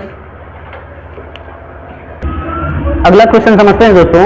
कुछ फिक्स्ड है जो फिक्स्ड लगता है, जिसमें बाई नहीं लगता, इसको जरूर याद करके जाइएगा। जैसे नो और ओब्लाइज अगर किसी सेंटेंस में प्रयोग हुआ, पैसिव वाइज बनेगा तो उसके साथ बाई नहीं लगता, टू लगता है। कंटेन और इंटरेस्ट प्रयोग हुआ तो उसके साथ इन लगता है। सरप्राइज, एस्टोनिश्ड, डिसअपॉइंट, अलार्म के साथ एट लगता है। प्लीज, सेटिस्फाइड के साथ विथ लगता है। इसको आप प्रिपेयर कर लीजिएगा अच्छे से। और एक क्वेश्चन अब देखते हैं सिंथेसिस, ट्रांसफॉर्मेशन में कुछ चीजें हैं जिसे आप समझ लीजिए। जैसे ये बहुत इंपॉर्टेंट है, पहला question he is too lazy to work. अब इसको कह रहा है रिमूविंग एडवर्ब टू को हटाना है, तो जब इस तरीके से हो ना दोस्तों, तो ये जो टू है इसको बदल दीजिए सो में, ही इज सो लेजी, और ये जो टू है इसको बदल दीजिए दैट में। उसके बाद मेन सब्जेक्ट लिख लीजिए ही है। अब ये प्रेजेंट में है तो कैन नॉट होगा, पास्ट में रहेगा तो कुड नॉट हो जाएगा, तो ही कैन नॉट हो जाएगा, ही कैन नॉट वर्क, ऐसे बन जाएगा आपका सेंटेंस।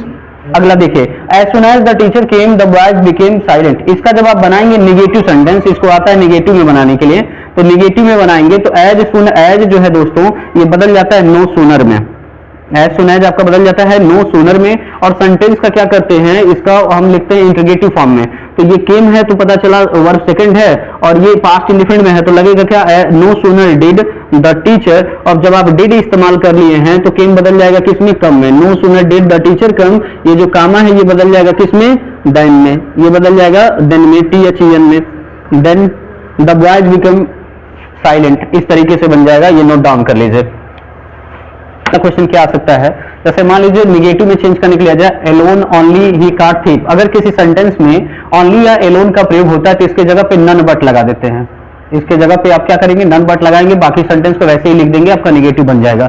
अगला देखिए, आई सा नन देयर। अगर किसी सेंटेंस में आपका नन का प्रयोग हो तो वो चेंज होता है एनी वन में। नेवर को चेंज करते हैं ईवर में, सम को चेंज करते हैं एनी में, तो बन जाएगा क्या, डिड आई सा, यहां बन जाएगा did I see anyone there, did I see anyone there. और लास्ट में आप क्या करेंगे, क्वेश्चन मार्क डाल देंगे, बन जाएगा। अगला, everybody wants to be rich. हर कोई धनी होना चाहता है, तो किसी सेंटेंस में एवरीबडी एवरीवन का प्रयोग हो तो वो चेंज होता है हु में, और इसके साथ नॉट का प्रयोग होता है। लेकिन अगर किसी सेंटेंस में नो वन नन का प्रयोग होता है तो वो केवल चेंज होता है हु में, इसके साथ नॉट का प्रयोग नहीं होता। एवरीबडी कन्वर्ट हो गया हु में। अब यहाँ देखिए वांट्स है तो इसका हेल्पिंग में लगेगा क्या, does not. Who does not want to be rich, कौन धनी होना नहीं चाहता, इस तरीके से बन जाएगा। अगला, you are as clever as your sister. आप उतने ही बुद्धिमान हैं जितना कि आपकी बहन। इसको बनाना है कंपैरेटिव में, तो कंपैरेटिव में बनाने के लिए इसको पहले ला दीजिए, your sister is not cleverer. ये कंपैरेटिव में बनेगा तो क्लेवरर हो जाएगा, cleverer than you. Your sister is not cleverer than you. एक अगला एग्जांपल जो बहुत इंपॉर्टेंट है ये वाला, इसको देखिए क्योंकि ये रूल्ड बेसिस है, यानी रूल पे है, फार्मूले पे है, फार्मूले बेसिस पे है। तो अगर मान लीजिए ऐसे एग्जांपल दे दिया, नो अदर, किसी सेंटेंस में नो अदर का प्रयोग होगा तो इस फार्मूले का इस्तेमाल करेंगे कंपैरेटिव बनाने के लिए। तो कंपैरेटिव बनेगा तो सबसे पहले सब्जेक्ट लिखना है, तो सब्जेक्ट लिखना है तो कैसे बनेगा, आपको पता होना चाहिए सब्जेक्ट आपका क्या है, महेश। तो लिखेंगे महेश, इसमें हेल्पिंग दिया है as, Mahesh as. Comparative degree बनाएंगे तो रीच का कंपैरेटिव बनाएंगे तो क्या हो जाएगा, रीच का हो जाएगा रीचर, देन फिर उसके बाद क्या लिखेंगे, any other, than any other. उसके बाद नाउन, नाउन क्या है, बॉय। अदर वर्ड क्या बचा, in the village, in the village note कर देंगे। इस फार्मूले बेसिस पे बन गया। अगर मान लीजिए इसी का आ गया सुपरलेटिव बनाने के लिए, तो सुपरलेटिव बनाने के लिए इस फार्मूले का इस्तेमाल करेंगे, आसानी से बन जाएगा। जैसे एग्जांपल, सबसे पहले आपको क्या लिख रहा है, सब्जेक्ट आपका क्या है, महेश, हेल्पिंग वर्ड क्या है, एज। उसके बाद क्या लिखेंगे, द, महेश एज द। उसके बाद क्या करेंगे, सुपरलेटिव डिग्री, रीच को सुपरलेटिव में बदलेंगे तो रीच बदल जाएगा किसमें, रिचेस्ट में, महेश इज द रिचेस्ट। उसके बाद नाउन है, नाउन आपका बॉय मिल गया। अदर वर्ड क्या है, इन द विलेज, तो यहाँ पे आप नोट कर देंगे इन द विलेज। ये बन गया हमारा सुपरलेटिव में, इसको नोट कर लीजिए फ्रेंड्स। वो लिखा नहीं सर। अगला क्वेश्चन देख लीजिए कि अगला क्वेश्चन क्या है। जैसे मान लीजिए कह दिया very few teachers are as famous as Khan sir, और इसको कह दिया कि कंपैरेटिव में बनाइए, या कहते हैं आपसे सुपरलेटिव में बनाइए, तो कैसे बनाएंगे? ये भी फार्मूले बेस्ड पर आधारित है। सबसे पहले आपको सब्जेक्ट लिखना है, तो सब्जेक्ट आपको क्या मिल गया? खान सर। आप यहाँ लिखेंगे खान सर, उसके बाद वर्ब लिखेंगे एज, कंपैरेटिव डिग्री में चेंज करेंगे तो क्या हो जाएगा? फेमस का कंपैरेटिव नहीं बन पाएगा, तो आपको पता होना चाहिए जिसका कंपैरेटिव नहीं बनता उसके पहले मोर लग जाता है। Khan sir is more famous than हो जाएगा, फिर क्या हो जाएगा? देन मेनी अदर, नाउन क्या है? Teachers, than many other teachers. ये आपका बन गया कंपैरेटिव में। अगर इसी को सुपरलेटिव डिग्री में बनाने के लिए कहे तो कैसे बनेगा? सुपरलेटिव में बनाने के लिए इस फार्मूले का इस्तेमाल करेंगे तो बन जाएगा आसानी से। जैसे आपका क्या हो जाएगा? Khan sir is one of the most famous teachers. ठीक है दोस्तों, इसको नोट डाउन कर लीजिए और आसानी से आपका महामैराथन क्लास जो है ये इंग्लिश सेकंड पेपर का कंप्लीट हुआ। अभी इसमें जो 5 नंबर के ग्रामर के जो क्वेश्चन आते हैं दोस्तों, 5 नंबर के अनसिन 5 नंबर के हिंदी टू इंग्लिश ट्रांसलेशन करने के लिए, तो दोस्तों उसका आप समझिए, उसका बहुत ज्यादा तो हम नहीं कुछ कह सकते कि वो कौन सा पैसेज आएगा, लेकिन ये है कि उसे बनाने का कोशिश करेगा। और जहां भी उसका स्पेलिंग नहीं आता है, जैसे बोर्ड एग्जाम में किया जाता है कि स्पेलिंग नहीं आ रहा, जैसे मान लीजिए आपको दे दिया साहित्य, और साहित्य शब्द की स्पेलिंग बोर्ड एग्जाम के दौरान नहीं आ रहा है, तो उस समय आप एक छोटा सा इस्तेमाल कर सकते हैं कि साहित्य की स्पेलिंग साहित्य ही लिख दीजिए, कोई बहुत बड़ा इश्यू नहीं होगा। ठीक है, ये लास्ट ऑप्शन है। जब स्पेलिंग नहीं याद होगा तब, जब स्पेलिंग नहीं याद होगा, हो सकता है कि आप बनाए हैं और बीच बीच में स्पेस छोड़ देंगे तो उस पर एग्जामिनर की नजर पड़ जाती है। तो स्पेस मत छोड़िए, जब भी ट्रांसलेशन बनाइए तो स्पेस मत छोड़िए, क्योंकि स्पेस नहीं छोड़ेंगे तो जो एग्जामिनर होता है वो पैसे बनाने के चक्कर में क्या करता है, वो जल्दी जल्दी साइन कर देता है, तो उसे लगेगा कि सही बनाए हैं, तो वो तुरंत आपको 5 नंबर में 3.5 4 4.5 दे करके आगे बढ़ जाएगा। इसलिए आप इसको कर लीजिएगा। एक चीज और कहना चाहेंगे दोस्तों, मेरा महामैराथन क्लास समाप्त हुआ। इस बीच मैंने आपको कभी नहीं कहा कि आप शेयर करिए, लाइक करिए। दोस्तों वीडियो अच्छा लगा होगा तो लाइक और शेयर कर लीजिएगा, और फिर मिलते हैं आपसे नेक्स्ट वीडियो में। टिल देन टेक केयर दोस्तों, बाय बाय।